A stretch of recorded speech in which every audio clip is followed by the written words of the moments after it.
मेरे प्यारे बच्चों, सुप्रभात। प्यारे बच्चों, आज हम यूपी बोर्ड परीक्षा यूपी बोर्ड परीक्षा का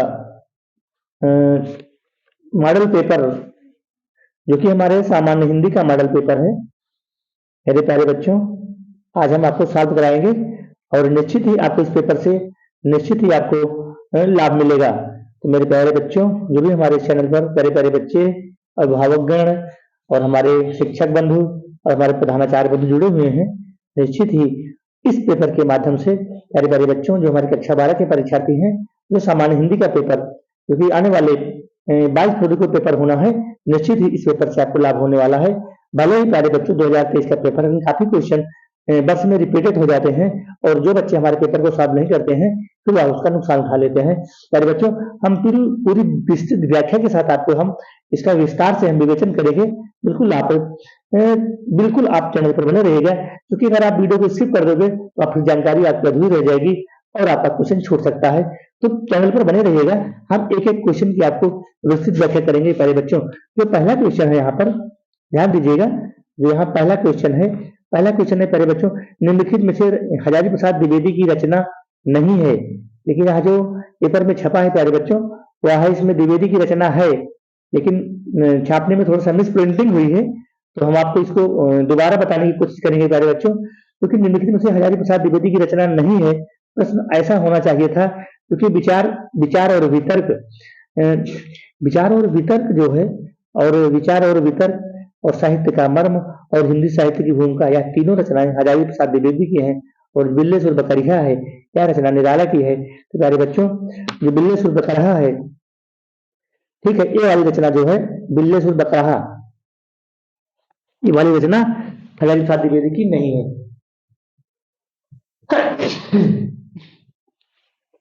तो ध्यान दीजिएगा प्यारे बच्चों, हमारी जो बिल्लेसुर बकरिया रचना है वह हजारी प्रसाद द्विवेदी की रचना नहीं है।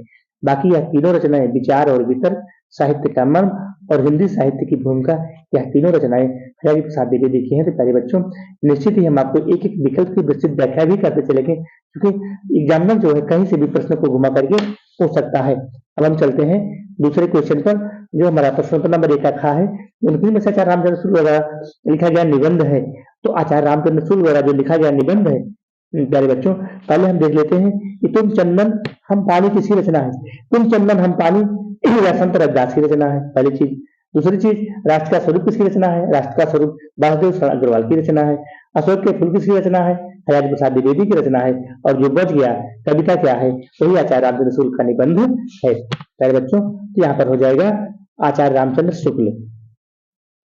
आचार्य रामचंद्र शुक्ल का जो निबंध है वह क्या है, कविता क्या है। और तीसरा है प्रश्न नंबर 3 का अजात शत्रु रचना की विधा क्या है। अजात शत्रु रचना की विधा, अजात शत्रु मेरे बच्चों जयशंकर प्रसाद का नाटक है। अजात शत्रु हो गया, स्कंद गुप्त हो गया, चंद्रगुप्त हो गया, जन्मेजय का नागेक हो गया। यह जो जयशंकर प्रसाद है, जो कि जिनका जन्म 1889 में सोनी साहू परिवार वाराणसी में हुआ था, यह इनके जो है प्यारे बच्चों नाटक हैं। और इनकी जो कहानियां हैं, आकाशदीप है, आंधी है, इंद्रजाल है और छाया है, जो कि 1940 में इनकी पहली कहानी प्रकाशित हुई थी। इस प्रकार से जयशंकर प्रसाद के जो नाटक हैं नाटक हो गए इनके, अजात शत्रु हो गया, स्कंद गुप्त, जन्मेजय का नागेक, ये तो इनके नाटक हो गए। और जो इनकी कहानियां हैं, कहानी है प्यारे बच्चों, इनकी कहानी छाया है, प्रतिध्वनि है, और इस प्रकार से ग्राम्या हो गई, यह इनकी कहानी प्रमुख रूप से है। इसकी आकाशदीप भी हो गई, प्रसाद की कहानी आकाशदीप, ये सब बहुत ही चर्चित कहानियां हैं और इसमें से क्वेश्चन उठा लेता है।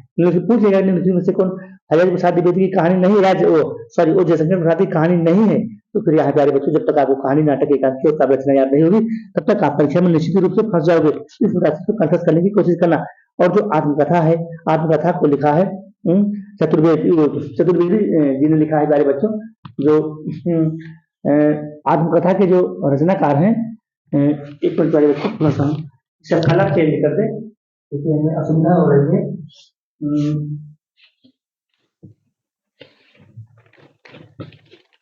जो आत्मकथा के रचनाकार माने जाते हैं प्यारे बच्चों, जो बनारसी दास चतुर्वेदी है ना, बनारसी दास जैन पहले आत्मकथा लेखक माने जाते हैं। तो तीसरे वाले क्वेश्चन में ध्यान दीजिएगा, जो तीसरा कागा है, अजात शत्रु रचना की विधा है। तो अजातशत्रु क्योंकि जयशंकर प्रसाद का नाटक है, और जो नाटक है तो वही वही की विधा हो गई। क्योंकि हिंदी में जैसे नाटक है, एकांकी है, कहानी है, यात्रा वृत्त है, संस्मरण है, या सब ये सब जो है ये साहित्य की विधाएं हैं, जीवनी हो गई, आत्मकथा हो गई, यह सब साहित्य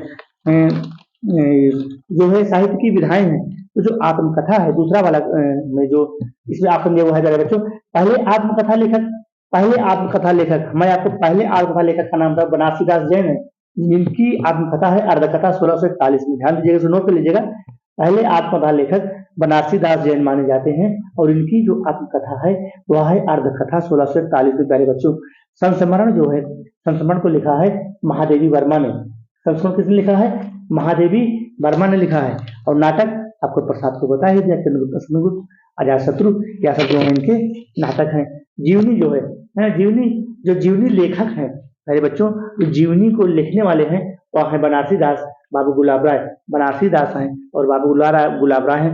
मैं एक एक विकल्प के एक एक ऑप्शन को आपको विस्तृत व्याख्या कर रहा हूँ, क्योंकि जो ऑप्शन है ऑप्शन से भी प्रश्न बन सकता है।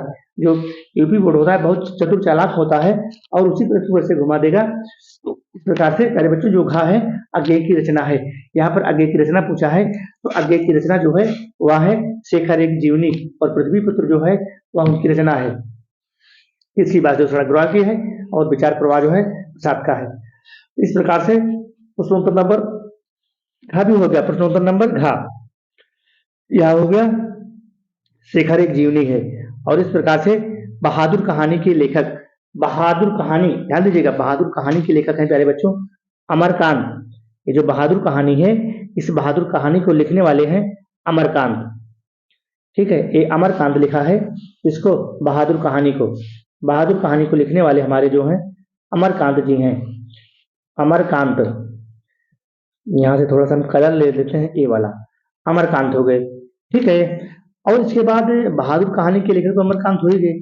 अब फणीश्वर नाथ रेणु की कहानी कौन है? तो फणीश्वर नाथ रेणु की कहानी है प्यारे बच्चों बट बाबा हो गई, जो कि 1944 में लिखा था। पंचलाइट नोट कर लीजिए इसको, वीडियो को स्किप मत करिएगा। अगर आपको परीक्षाओं में सफलता हासिल करना है प्यारे बच्चों तो वीडियो को स्किप मत करिएगा।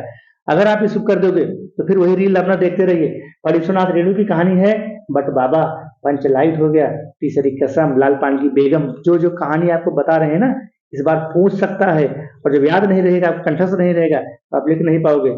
रिपीट कर देते हैं, बट बाबा 1944 में, पंचलाइट, तीसरी कसम, लाल पान की बेगम और मैला चल। या तो फणीश्वर नाथ रेणु की कहानी हो गई। अब हम नोट कर लेते हैं मुंशी प्रेमचंद की कहानी। तो मुंशी प्रेमचंद की कहानी प्यारे बच्चों है कफन हो गई, पूछ की रात हो गई है, कफन, पूछ की रात, पंच परमेश्वर, बड़े घर की बेटी, बूढ़ी काकी। इसको भी नोट कर लीजिए अपने कॉपी पर। जो मुंशी प्रेमचंद की, यह मुंशी प्रेमचंद की प्रसिद्ध कहानियां हैं। मुंशी प्रेमचंद की प्यारे बच्चे प्रसिद्ध कहानियां हैं, ये बार बार रिपीट की जाती हैं। कौन? कफन, पूछ की रात, पंच परमेश्वर, बड़े घर की बेटी, बूढ़ी काकी। और अगला है प्यारे बच्चों जनेन्द्र कुमार। तो जनेन्द्र कुमार की जो कहानी है वह है फांसी, वातायन। नोट कर लीजिएगा, फांसी, पेंसिल और रबड़ हाथ में ले रहिए। जब मैं पढ़ाऊं तो आपको पेंसिल रबड़ हाथ में होनी चाहिए, तभी आप सफलता को हासिल कर पाओगे। हैं? तो जो जनेन्द्र कुमार की कहानियां हैं प्यारे बच्चों, वह है फांसी है, वातायन है, नीलम देश की राजकन्या है और पाजेब। और जो अमरकांत है या तो कहानी इनकी है ही। तो हम चलते हैं प्यारे बच्चों सेकंड वाले पेज पर, इसको ध्यान दीजिएगा। हम चलते हैं सेकंड वाले पेज पर। ये जो हमारा दूसरा क्वेश्चन आ गया प्रश्नोत्तर नंबर 2, यहाँ ध्यान दीजिएगा, प्रश्नोत्तर नंबर 2। ठीक है, कलर हम ले लेते हैं थोड़ा सा, ये 2 प्रश्नोत्तर नंबर 2, रामधारी सिंह दिनकर। अरे बच्चों ध्यान दीजिएगा, बिल्कुल वीडियो पर बने रहिएगा। मैं जल्दी से आपको बिना आपका टाइम बर्बाद किए हुए, बिना टाइम आपका बर्बाद किए हुए, अरे बच्चों अगर हमारा यह चैनल आपको अच्छा ना लगे तो डिसलाइक जरूर करना है, बिल्कुल डिसलाइक जरूर करना। हमें बिल्कुल आपके सब्सक्राइब और लाइक की आवश्यकता बिल्कुल नहीं है प्यारे बच्चों। हमारे चैनल को डिसलाइक कर देना ताकि हम अगले वीडियो में और मोटिवेशन के साथ आपको उतर सकें। रामधारी सिंह दिनकर प्रमुख कवि हैं, प्रयोगवादी काव्यधारा के प्रमुख कवि हैं प्यारे बच्चों। जो एक प्रयोगवादी काव्यधारा है और प्रगतिवादी काव्यधारा है, यह आधुनिक काव्यधारा की पार्ट हैं। जो हमारा ये प्रयोगवादी काव्यधारा है और प्रगतिवादी काव्यधारा या आधुनिक काव्यधारा की पार्ट है। तो प्रयोगवादी काव्यधारा के जो है यह माने जाते हैं। ठीक है, कौन? रामधारी सिंह दिनकर जो है प्रगतिवादी काव्य धारा के यानी कि ओज और वीर से कवि माने जाते हैं। और जो निर्गुण ज्ञान से काव्य धारा है वह है संत कबीर। इसमें संत कबीर आ जाते हैं और वो आ जाते हैं मलूक दास हैं, रैदास हैं, और उसके बाद संत सदना है, संत वेणी है, गुरु गोविंद सिंह है, अर्जुन सिंह है, उसके बाद रैदास है। यह सब निर्गुण ज्ञानाश्रय काव्य धारा के या निर्गुण ज्ञानाश्रय या निर्गुण शाखा या निर्गुण भक्ति धारा किस भी नामों से हम जान सकते हैं। और जो हमारी सगुण काव्य धारा है, सगुण काव्य धारा के दो भाग हो जाते हैं, प्रेम मार्गी और राम मार्गी। प्रेम मार्गी की जो शाखा है, जो प्रेम मार्गी शाखा को हम सूफी काव्य भी कहते हैं प्यारे बच्चों। जो प्रेम मार्गी शाखा को हम सूफी काव्य कहते हैं। सूफी काव्य परंपरा के जो प्रमुख कवि माने जाते हैं मलिक मोहम्मद जायसी, इनका जो जन्म स्थान है जायस नगर बोलस्तानी। और उसके बाद जो इनकी प्रमुख रचनाएं हैं, जायसी की भी प्रमुख रचनाएं हैं, जैसे पद्मावती हो गई, अखरावट हो गया, चंपावट हो गया, इनकी प्रमुख रचनाएं हैं। और इस धारा के और कवि हैं जैसे जायसी हो गए, और उसके बाद असाइफ हैं, कुतुबुन है, मंझन है, और इसके बाद यह सब प्रमुख रूप से कवि माने जाते हैं। और इसके बाद जो हमारी राम भक्ति धारा है, राम भक्ति धारा के प्रमुख कवि हैं से तुलसीदास हो गए, नाभादास हो गए, अग्रदास हो गए, ईश्वरदास हो गए, यह सब राम भक्ति धारा के कवि माने जाते हैं। तो जो भक्ति काल है वह दो भागों में बटा था, सगुण भक्ति धारा और निर्गुण भक्ति धारा। सगुण भक्ति धारा दो भागों में बट गई है, सगुण भक्ति धारा दो भागों में बट गई, राम भक्ति और कृष्ण भक्ति, और निर्गुण भक्ति और दो भागों में बट गई है, ज्ञानाश्रयी और प्रेमाश्रयी। ज्ञानाश्रयी में संत कबीर आ जाते हैं, प्रेमाश्रयी में जायसी आ जाते हैं। इसके बाद प्यारे बच्चों बिहारी की रचनाओं का छंद है। यहाँ हम चल देते हैं इस वाले क्वेश्चन पर। बिहारी की रचनाओं का छंद है, तो बिहारी ने प्यारे बच्चों सवैया छंद लिखा था। बिहारी ने क्या लिखा था? सवैया छंद लिखा था। और इनकी जो रचना है वह ब्रजभाषा में लिखा इन्होंने। और बिहारी का जो प्रमुख ग्रंथ है वह है बिहारी सतसई। और उस बिहारी सतसई में 719 दोहे हैं। और बिहारी रीतिकाल के प्रमुख कवि माने जाते हैं। रीतिकाल का नाम किसने दिया? रीतिकाल का नाम दिया आचार्य रामचंद्र शुक्ल ने। रीतिकाल को श्रृंगारिक काल के नाम से भी जाना जाता है, यानी कि श्रृंगारिकता का काल। इसको किसने नाम दिया? आचार्य विश्वनाथ प्रसाद ने नाम दिया, आचार्य विश्वनाथ प्रसाद मिश्र। तो रीतिकाल का नाम किसने दिया? आचार्य रामचंद्र शुक्ल ने। रीतिकाल का नाम, रीतिकाल को श्रृंगारिक काल का नाम यानी कि श्रृंगारिकता का काल आचार्य विश्वनाथ प्रसाद मिश्र ने। आचार्य विश्वनाथ प्रसाद मिश्र ने रीतिकाल को 3 भागों में बांट दिया। कौन है? रीति सिद्ध, रीति मुक्ति और रीतिबद्ध काव्य। तो बिहारी जो है रीति सिद्ध काव्य धारा के प्रमुख कवि माने जाते हैं। बिहारी राजा जयसिंह के जो है दरबारी कवि, और दूसरे राजा मंगल सिंह, जो मंडल के राजा मंगल सिंह के दरबारी कवि माने जाते हैं। और बिहारी जो है वह शाहजहां जो उनका शासनकाल था उस युग के कवि माने जाते हैं। इस प्रकार से प्यारे बच्चों बिहारी की रचनाओं का जो छंद है वह है सवैया को ध्यान दीजिएगा यहाँ पर। और जो अगला क्वेश्चन है आंसू रचना है। आंसू रचना है शंकर प्रसाद की। आंसू इनकी काव्य रचना है। और इसके अलावा शंकर प्रसाद की अन्य भी रचनाएं हैं। कामायनी हो गया जो उनका महाकाव्य है, इसके 15 सर्ग है। आंसू हो गया, लहर हो गया, झरना हो गया, या प्रसाद की और भी रचनाएं हैं। सूर्यकांत त्रिपाठी निराला हो गए, दिनकर हो गए, महादेवी वर्मा। इस प्रकार इन सभी कवियों की 2-2, 3 रचनाएं प्यारे बच्चों कंठस्थ कर लीजिए, ये परीक्षा में इसी प्रकार का पूछेगा। और जो अगला क्वेश्चन है छायावाद। स्थूल के प्रति सूक्ष्म का विद्रोह कथन है।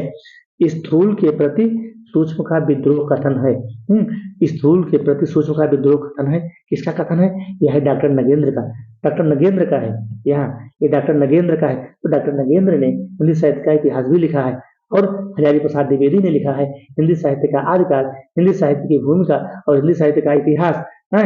और गुलाब राय की कुछ रचनाएं हैं, डॉक्टर धीरेन्द्र वर्मा की भी कुछ रचनाएं हैं। और अगला आता है हमारा अंतिम क्वेश्चन है दूसरा तार सप्तक का प्रकाशन। तार सप्तक का प्रकाशन क्या था? अगेन, जिसका पूरा नाम है हिरानंद वासनागे, हिरानंद सच्चिदानंद वासनागे। और इनका जो पहला तार सप्तक है प्यारे बच्चों वह है 1943 में जो दिया गया है। पहला तार सप्तक 1943 में। जब इसमें हम 8 जोड़ देंगे तो यह क्या हो जाएगा? 1951 हो जाएगा। ये 1951। जो दूसरा तार सप्तक है 1951 में है, और तीसरा तार सप्तक जो है 1960 में है, और चौथा तार सप्तक 1979 में है। अब आ जाता है हमारा अगला क्वेश्चन, प्रश्नोत्तर नंबर 3 प्यारे बच्चों। जो हमारा प्रश्नोत्तर नंबर 3 है बिल्कुल जो है स्थिरता के साथ अपने भाव को बनाए रखते हुए, विचार को बनाए रखते हुए प्ले करता हूँ। 2 से 3 बार पढ़ोगे। और यहाँ पर प्यारे बच्चों जो नीचे 5 क्वेश्चन दिए गए हैं, असल में करते क्या है, कुछ बच्चे 1 या 2 क्वेश्चन लिख करके छोड़ देते हैं। तो आपको छोड़ना नहीं है, बिल्कुल जो 5 क्वेश्चन यहाँ पर दिए गए हैं, इन पांचों क्वेश्चनों को आपका आंसर देना है। अगर आप इन पांचों क्वेश्चनों को नहीं आंसर दोगे तो आपके जो ये पांचों क्वेश्चन बेचारे बच्चों 2-2 नंबर के हैं। यानी कि यहाँ पर गद्यांश के पाठ का यहाँ पर लेखक का नाम लिखना है। प्रस्तुत गद्यांश हमारी पाठ्य पुस्तक है, प्रस्तुत गद्यांश हमारी पाठ्य पुस्तक जिस पाठ से लिया गया है, जैसे माता अपने सब पुत्रों को समान भाव से चाहती है, तो यदि बहादुर शरण अग्रवाल है और इस प्रकार से उन्होंने यहाँ पर जो चीजों को बताया है, अच्छे संदर्भ लिखोगे और इसको जो रेखांकित अंश की व्याख्या है इसको 2 से 3 बार पढ़ोगे और थोड़ा सा शब्दों को इधर उधर चेंज करके इस व्याख्या को लिख दोगे। और समान अधिकार का भागी कौन है? तो समान अधिकार का भागी जो यहाँ पर जितने प्रकार के जन है वो समान अधिकार के भागी हैं। मतलब आपका पूरा आंसर इसी गद्यांश से निकल आएगा। बस हटे क्या है, आप गद्यांश को 2 से 3 बार पढ़ना है, क्योंकि यहाँ 10 नंबर की बात है। कुछ क्या है, बच्चे पढ़ते नहीं है और हड़बड़ाहट में इधर का उधर, आपको हड़बड़ाहट में बिल्कुल नहीं लिखना है और जो भी आप आंसर दोगे उसको 2 से 3 लाइन छोड़ के लिखोगे। जैसे मान लीजिए पहला क्वेश्चन लिख दिया संदर्भ, फिर दूसरे को 2 लाइन छोड़ दो, फिर गद्यांश की रेखांकित व्याख्या कर दो। तो गद्यांश की रेखांकित व्याख्या पहले बच्चों पूरे गद्यांश का नहीं करना है, ये जितना यहाँ पर पूछा है अंडरलाइन किया है, यहाँ पर जितना जितना यहाँ पर गद्यांश की अंडरलाइन किया है उसी को आपको लिखना है। जितने गद्यांश की अंडरलाइन किया है यहाँ पर पेपर में उसी को लिखना है। बाकी पूरे गद्यांश का आपको अंडरलाइन पूरे गद्यांश का जो है व्याख्या नहीं लिखनी है। इसी प्रकार से अनंत और जनपद का अर्थ, अनंत माने होता है जहां पर पहुंचा ना जा सके और जनपद होता है हमारा जिला, क्योंकि जिले में तो हम पहुंच जाते हैं ना, जिले में हम पहुंच जाते हैं। तो अनंत का मतलब होता है जहां पर हम पहुंच ना सके, ऐसे लिख दोगे, जहां पर हम पहुंच ना सके वो अनंत है और जहां पर हम पहुंच जाए जो हमारा जनपद होता है, जिला होता है, वहां पर हम पहुंच जाते हैं। इस प्रकार से प्यारे बच्चों, अगर मान लीजिए यह गद्यांश आपको नहीं आता है, यह गद्यांश आपको नहीं आता है तो हम अब दूसरा गद्यांश लिख सकते हैं। ध्यान दीजिएगा, अगर मान लीजिए आपको यह गद्यांश नहीं आता है तो हम आपको यह गद्यांश भी लिखा सकते हैं, या आप इस गद्यांश को लिख सकते हो। कैसे लिखोगे इसको ध्यान दीजिए, इस गद्यांश को ध्यान दीजिए। जैसे यहाँ पर दिया गया ये भी है, नवीनीकरण से कुछ पंडितों की आचार्यों की दिमागी कसरत ही बनी रही, तो आप भी इसको 2 से 3 बार पढ़िएगा और जिस पाठ से लिया गया है उस पाठ का नाम आप लिखोगे और उसके बाद ही इसका आंसर आप दोगे। तो मेरे प्यारे बच्चों, आपको भी इस गद्यांश को पढ़ना है, इस गद्यांश को आपको पढ़ना है और गद्यांश के जो है गद्यांश को पढ़ करके इसका जो है आपको इसका आंसर देना है। तो यहाँ पर जो 5 क्वेश्चन दिए गए हैं आपको 5 क्वेश्चन का जवाब देना है। ऐसा नहीं कि आप अगर इसमें से आप एक भी क्वेश्चन छोड़ देते हो तो आपका 2 नंबर माइनस हो जाएगा। तो पहले में आपको संदर्भ लिखना है, फिर दूसरे में रेखांकित अंश की व्याख्या, जितने में अंडरलाइन किया है यहाँ पर यूपी बोर्ड ने उतने ही लाइन की आपको अंडरलाइन व्याख्या लिखनी, बाकी पूरे गद्यांश की अंडरलाइन व्याख्या नहीं लिखनी है। तो यहाँ पर आपको पूरे के पूरे 9 अंक तो मिल ही जाएंगे, आधा अंक काटेगा बाकी नहीं काट सकता है। इसी प्रकार से प्यारे बच्चों ये प्रश्नोत्तर नंबर 4 हो गया। प्रश्नोत्तर नंबर 4 जो है हमारा आ गया पद्यांश। पद्यांश को लिखोगे, पद्यांश को आप पढ़ो और सेम इसी प्रकार से आपको इसका भी आंसर देना है। यहाँ भी आपको जिसे कैकेयी से लिया गया है, कैकेयी किसने लिखा है? मैथिली शरण गुप्त ने लिखा है। यहाँ पर क्वेश्चन से ही पता चल गया कि कैकेयी स्वयं को धिक्कारती हुई क्या कहती है। भाई कैकेयी का अनुताप ये मैथिली शरण गुप्त की रचना है। तो यहाँ पर आपको संदर्भ भी क्लियर हो गया। तो संदर्भ यहाँ पर जब क्लियर हो गया तो आप भी इन 5 प्रश्नों को इसी प्रकार से प्यारे बच्चों लिखोगे। यहाँ भी आपको 10 अंक मिलेंगे। अगर मान लीजिए यह प्रश्न आपको नहीं आता है तो फिर इस प्रश्न को आप जो आगे वाला यहाँ अथवा दिया हुआ है, यहाँ पर कौन हो तुम संस्कृत, कौन हो तुम संस्कृत, कौन हो तुम संस्कृत, इस वाले प्रश्न को आप लिखोगे प्यारे बच्चों, कौन हो तुम संस्कृत। इसको आप इसको लिख सकते हो और इसको लिखा है जयशंकर प्रसाद ने, जो छायावाद के स्तंभ माने जाते हैं।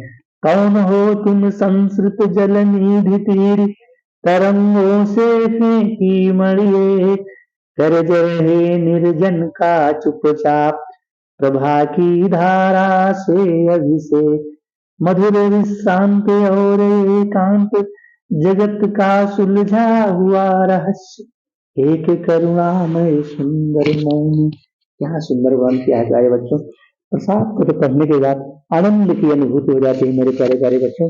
अगर प्रसाद को पढ़ लिया तो मान चलिए कि जीवन में से आनंद की अनुभूति हो जाती है। तो मेरे प्यारे बच्चों, अब प्रसाद की रचना है, ठीक है, कहाँ से है? श्रद्धा और मनु से है।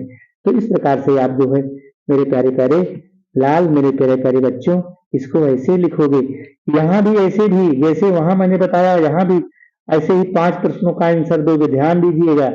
यहाँ भी 5 प्रश्नों को जैसे मैंने निशान में बना रहा हूँ, इसको पढ़ोगे। उपरोक्त पद्यांश हमारी पाठ्य पुस्तक हिंदी के श्रद्धा और मनु नामक पाठ से अवतरित है।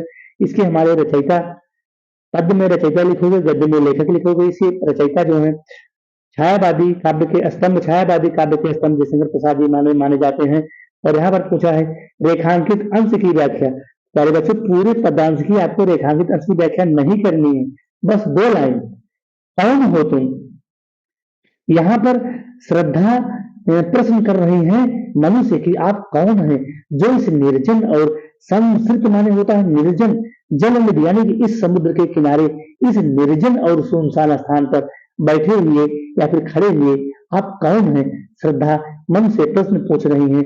और तरंगों से फेंकी मणि, जिस प्रकार से समुद्र अपनी लहरों के द्वारा किसी मणि को अपने किनारे पर लाकर फेंक देता है, प्यारे बच्चे ध्यान दीजिएगा, जिस प्रकार से कोई समुद्र की लहरें अपने तरंगों को या फिर जो बड़ी बड़े हीरे मोती जवाहरात सीपे शंख होती हैं उसको उन तरंगों के माध्यम से लाकर के किनारों पर फेंक देता है, इस प्रकार से किनारे पर फेंके हुए जो मन इस प्रकार से वहां निर्जन और सुनसान स्थान पर बैठे हुए इस प्रकार से सुंदर और सुशोभित हो रहे हैं, वही यहाँ पर श्रद्धा मन प्रश्न कर रही है मन से। क्योंकि श्रद्धा श्रद्धा जो है वह प्रेमी प्रेमिका के रूप में या फिर नायक नायिका के रूप में, पति पत्नी, जो भी आप मान सकते हैं बड़े बच्चों, कौन हो तुम? श्रद्धा मन से पूछ रहे कि आप कौन हैं जो इस निर्जन और सुनसान स्थान पर पड़े हुए हैं, अर्थात इस समुद्र के किनारे, इस समुद्र के किनारे संस्कृत जलनिधि, जलनिधि वही जो निधि माने होता है खजाना, तो जल का खजाना समुद्र ही तो हुआ। तो जो जल का खजाना है इस किनारे पर पड़े हुए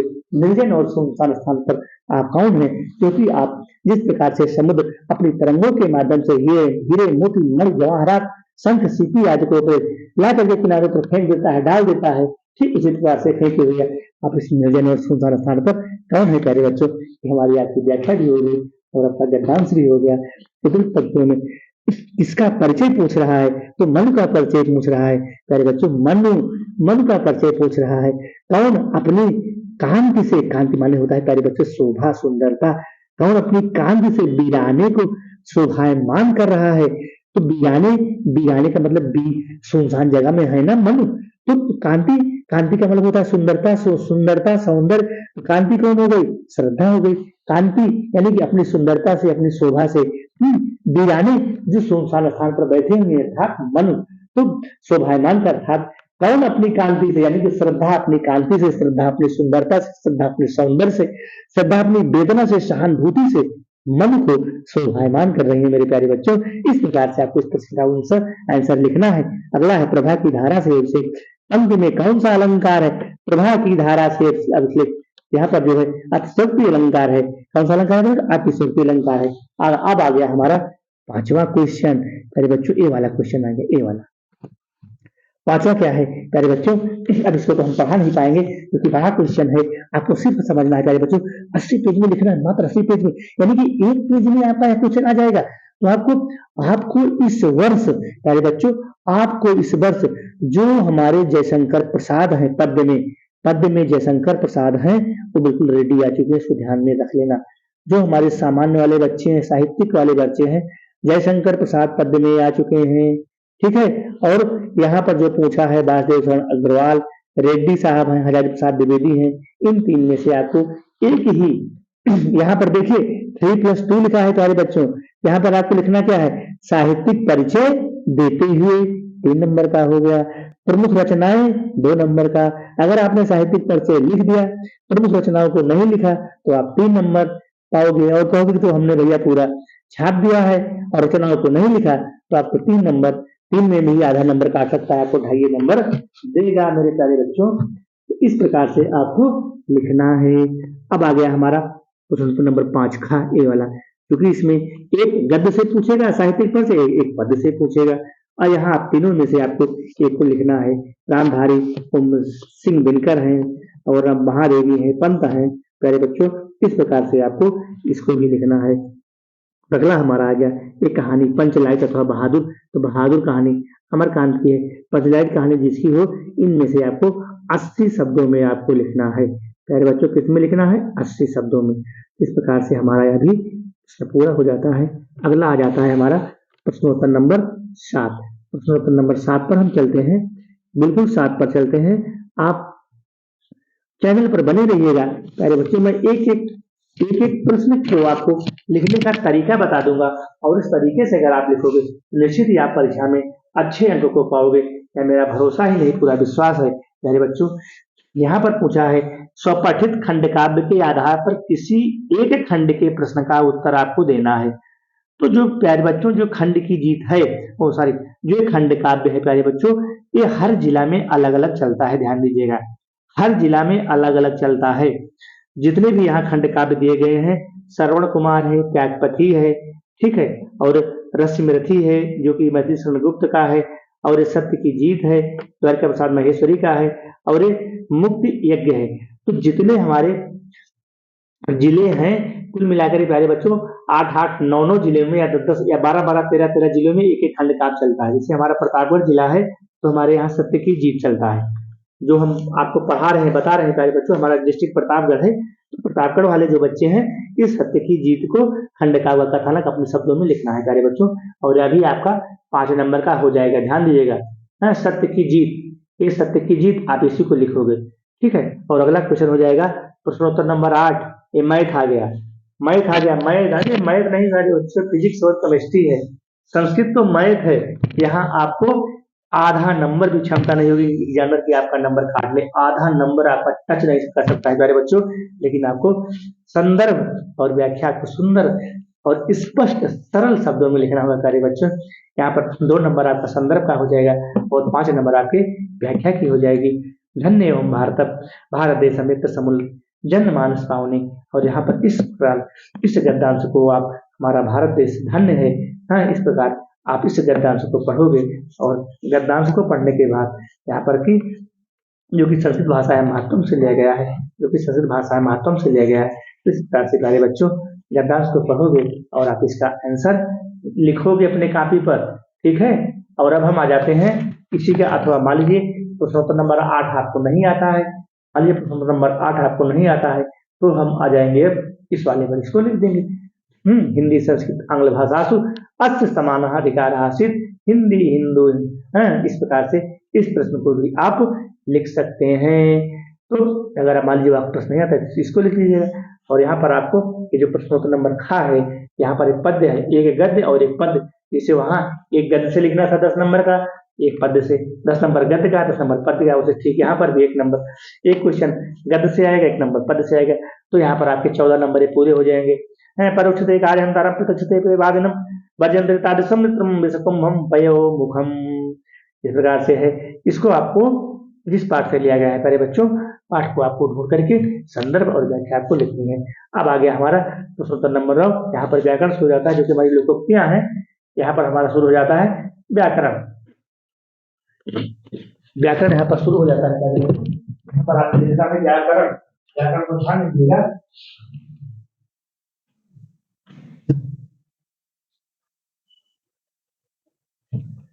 व्याकरण को किस प्रकार से लिखेंगे? बिल्कुल व्याकरण, पहले बच्चों व्याकरण तो मैथ है, व्याकरण तो मैथ है। यहाँ भी आपको एक समय भी कम लगेगा, और आपको यहाँ पर मान लीजिए आपको मुहावरा पूछा है, तो एक ही का लिखना है, अपना उल्लू सीधा करना। काला अक्षर भैंस बराबर का मतलब होता है कुछ भी जो ना जानता हो, ईद का चाल होना नहीं कभी कभी दिखाई देना, बस लिख के उसको वाक्यों में प्रयोग कर देना है। और यहाँ पर हमारा संधि हो गया, रमा धन ईसा, रमेशा का संधि विच्छेद पूछा है, तो रमा धन ईसा, हाँ, रमा धन। यहाँ आपको मात्रा देख लेना है। जो प्रश्नोत्तर नंबर 10 है ना, ये वाला, इसका जो पहला होगा यही सही होगा, बाकी और सब में त्रुटियां हैं। और इसी प्रकार से ये वाला है कबींद्र, कवि धन इंद्र, कवि धन इंद्र, ये वाला शुद्ध है तुम्हारा, इसे ये हो जाएगा। और गायिका में गय धन अका, गय धन अका, गय में जो मात्रा लगी है, अरे बच्चों ध्यान दीजिएगा, थोड़ा सा इसे कलर चेंज कर दूं, नहीं तो तुम लोग समझ नहीं पाओगे। ये वाला गय धन अका, ये वाला सही होगा। गय जो ग में 2 मात्रा ऊपर लगी है, ये वाला सही होगा सारे बच्चों, ठीक है। और चलते हैं अगले पेज पर यहाँ पर जो हमारा शब्द रूप है, धातु रूप है, भाई इसको तो याद करना पड़ेगा। ये बिल्कुल कंठस्थ करने की चीज है प्यारे बच्चों। आप ना शब्द रूप हो गया तो आपको 2 से 3 या 3 शब्द रूप और 2 या 3 धातु रूप इसको याद करना होगा, तभी आप इस प्रश्न को लिख पाओगे। ये सारे प्यारे बच्चों, ये जो शब्द रूप है, धातु रूप है, इसको आपको भाई कंठस्थ करना पड़ेगा। यहाँ पर कोई शॉर्ट नहीं चलेगा। इस दोनों प्रश्नों को हल करने के लिए इसको और इसको आपको कंठस्थ करना पड़ेगा। और यहाँ पर शब्द युग्म का सही अर्थ लिखना है। आग और हवा, अनिल माने होता है प्यारे बच्चों, अनिल माने हवा होता है। अनिल, मेरा भी नाम अनिल है, तो हम हवा के समान पढ़ाते भी हैं, तो हम हवा के समान ही पढ़ाते हैं। अनिल माने हवा हो गया, और मात्रा जब हट गई तो हम आग हो जाते हैं, हमारा नाम फिर आग हो जाता है। तो यहाँ पहला ऑप्शन सही हो गया, ये वाला पहला ऑप्शन सही हो गया प्यारे बच्चों। हाँ, आग और हवा, अनिल हवा, अनल अग्नि, ये वाला सही हो गया। अंबुज, जा लगा दो कमल, दा लगा दो बादल और धा लगा दो लास्ट में, तो समुद्र का पर्यायवाची हो जाता है प्यारे बच्चों, ध्यान रखना। हाँ, अंबुज कमल हो गया, तो कमल यहाँ नीचे दिया है ना हिस्सा में, ये वाला हिस्सा में दिया है, यहाँ दिया है यहाँ जो कमल दिया है, और दा लगा तो बादल, इसका सूत्र याद कर लो, लाइफ में हमेशा काम करेगा। जा लगेगा लास्ट में तो कमल का पर्यायवाची, दा लगेगा तो बादल, धा लगेगा तो समुद्र का पर्यायवाची। और इस प्रकार से प्यारे बच्चों ये वाला प्रश्न है, निम्नलिखित शब्द में से किसी शब्द के सही अर्थ लिखना है। सही अर्थ, गति, गति का मतलब होता है जो वेग हो उसको हम गति कहते हैं। पयोधर, बादल हो गया, तीर हो गया, सीमा। तो इस प्रकार से आपको यह भी प्रश्न आप कर लोगे, यह बहुत ही अच्छा क्वेश्चन है प्यारे बच्चों। और जो अगला है वह है जानने की इच्छा रखने वाला जिज्ञासु होता है, जानने की इच्छा रखने वाला जिज्ञासु होता है प्यारे बच्चों। और हमारा यह जो अंतिम पेज है, यहाँ पर वाक्य को आपको शुद्ध करना है, बिल्कुल घबराना नहीं है प्यारे बच्चों, घबराना बिल्कुल नहीं है, बिल्कुल नहीं घबराना है। यहाँ आपको शुद्ध करना है। क्या शुद्ध करना है? इसको पढ़ना है, इसको आपको पढ़ना है, चारों क्वेश्चन को। व्यक्ति और समाज का घोर संबंध है, व्यक्ति और समाज का घोर संबंध है।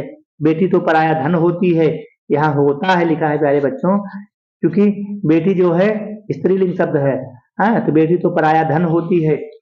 आप यहाँ इसको सही कर सकते हैं, ये वाला सही हो सकता है। दो वाक्यों को शुद्ध करना है, तो एक तो ये हो ही गया, कानपुर, 4 कानपुर के व्यक्ति बोले तो कानपुर के 4 व्यक्ति बोले, इस प्रकार से सीधा कर लेना प्यारे बच्चों।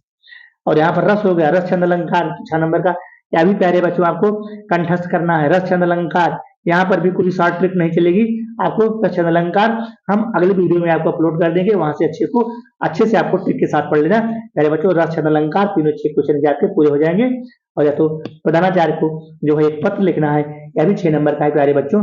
प्रधानाचार्य को एक पत्र लिखना है, बड़ा अच्छा प्रश्न है, बड़ा अच्छा प्रश्न है। प्रधानाचार्य को एक पत्र, और लास्ट में आपका आ गया निबंध 9 नंबर। 9 नंबर यहाँ पर आपको 8 नंबर 8.5 नंबर पूरा मिल जाएगा प्यारे बच्चों। इस प्रकार से आपको निबंध का ध्यान रखना, निबंध कोई नहीं छोड़ेगा, और निबंध 3 से 3.5 पेज लिखना है। ध्यान दीजिए, निबंध जो है तुम्हारे इसमें 4 चांद लगा देगा, निबंध को बिल्कुल नहीं छोड़ना है। जो भी आपको प्यारे बच्चों 2 हेडिंग नोट के लिए दिमाग में, प्रस्तावना और उपसंहार, बीच के 3 से 4 हेडिंग और ऐड कर देंगे, आपका निबंध बनकर तैयार हो जाएगा। इस प्रकार से प्यारे बच्चों मैंने आपको पेपर का रिवीजन करा दिया। धन्यवाद।